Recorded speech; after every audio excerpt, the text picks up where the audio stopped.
कांग्रेस नेता दिग्विजय सिंह का एक ऑडियो ट्विटर पर वायरल हो रहा है। बीजेपी आईटी सेल के हेड अमित मालवीय ने एक क्लब हाउस चैट के इस ऑडियो को शेयर किया है। इस ऑडियो में कथित तौर पर दिग्विजय सिंह ये कहते हुए सुनाई देते हैं कि अगर कांग्रेस सत्ता में वापस आती है तो अनुच्छेद 370 को लेकर फिर से विचार किया जाएगा। इस मुद्दे पर बीजेपी प्रवक्ता संबित पात्रा ने भी प्रेस कॉन्फ्रेंस की और कांग्रेस को घेरा। अद्विक को ब्लड कैंसर है। उसके माँ बाप उसके इलाज कराने में असमर्थ हैं। इन्हें आपकी एक छोटी सी मदद की जरूरत है। डिस्क्रिप्शन में दिए हुए लिंक पर जाएं और अद्विक की उम्मीद बने।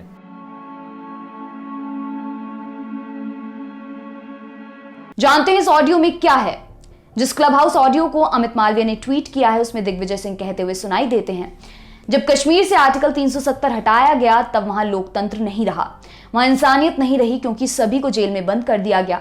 कश्मीरियत वहां के सेक्युलरिज्म का हिस्सा है क्योंकि मुस्लिम बहुल राज्य के राजा हिंदू थे और दोनों साथ मिलकर काम किया करते थे।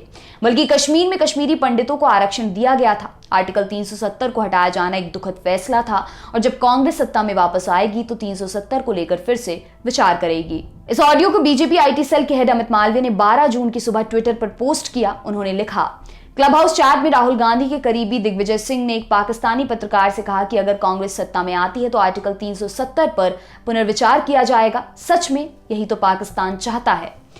केंद्रीय मंत्री किरण रिजिजू ने भी अपने ट्वीट में लिखा, भारत की छवि को नष्ट करने और भारतीय सेना का उपहास करने के लिए पाकिस्तान और कांग्रेस का विचार समान है। दिग्विजय सिंह ने धारा 370 के लिए जो कहा है वही पाकिस्तान का इंटरनेशनल एजेंडा है। मध्य प्रदेश के मुख्यमंत्री शिवराज सिंह चौहान ने लिखा, दिग्विजय सिंह जी, हम जानते हैं कि आपके मन में धारा 370 हटने का दर्द है, लेकिन हमारे प्रधानमंत्री श्री नरेंद्र मोदी जी हैं, उनके पीछे पूरा देश खड़ा है। इस मुद्दे को लेकर बीजेपी प्रवक्ता संबित पात्रा ने एक प्रेस कॉन्फ्रेंस भी की। इस कॉन्फ्रेंस में उन्होंने कांग्रेस पर तीखा हमला बोला। उन्होंने कहा कि क्लब हाउस के दिग्गज नेता दिग्विजय सिंह किस प्रकार से बाहर भारत के खिलाफ जहर उगल रहे हैं और किस प्रकार पाकिस्तान की हां में हां मिला रहे हैं, वो सभी ने टीवी चैनलों के माध्यम से देखा है।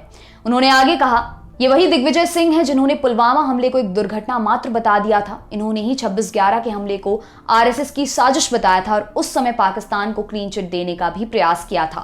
कुछ दिन पहले टूल किट का जिक्र किया गया था, ये सारा उस टूल किट का हिस्सा है। क्लब हाउस में पाकिस्तान का पत्रकार ये सवाल पूछता है कि नरेंद्र मोदी जी के हटने के बाद भारत की सत्ता कैसी होगी, कश्मीर पॉलिसी कैसी होगी। दिग्विजय जी ऐसे सवाल पर उस पत्रकार को धन्यवाद देते हैं और कहते हैं कि अगर मोदी जी सत्ता से हटते हैं और कांग्रेस की सरकार आती है तो वो जम्मू कश्मीर में अनुच्छेद 370 को फिर से स्थापित करेंगे। संबित पात्रा ने कहा कि ये पूरी संभावना है कि आज जो दिग्विजय सिंह ने कहा है उसके लिए पहले से स्टेज मैनेज रहा होगा। उस पत्रकार से दिग्विजय सिंह या कांग्रेस के बड़े नेता ने ऐसा सवाल पूछने के लिए कहा होगा।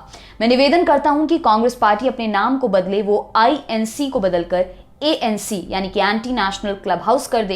ये एक ऐसा क्लब हाउस है जिसमें सारे लोग मोदी जी से घृणा करते करते आज हिंदुस्तान से घृणा कर बैठे हैं। इस मुद्दे पर जम्मू कश्मीर के पूर्व मुख्यमंत्री फारूक अब्दुल्ला ने मीडिया से बात करते हुए कहा, सवाल भरोसे का है। इस मामले पर सुप्रीम कोर्ट के डिसीजन आ चुके हैं। आर्टिकल 370 को लेकर जो फैसला किया गया उसमें लोगों की सहमति नहीं थी।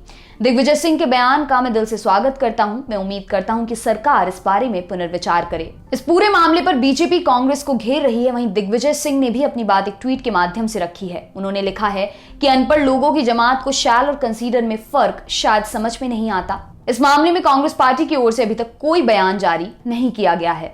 आपके लिए खबर लिखी हमारे साथी वरुण ने। मेरा नाम है दिव्यांशी। देखते रहिए दी लल्लन टॉप। शुक्रिया।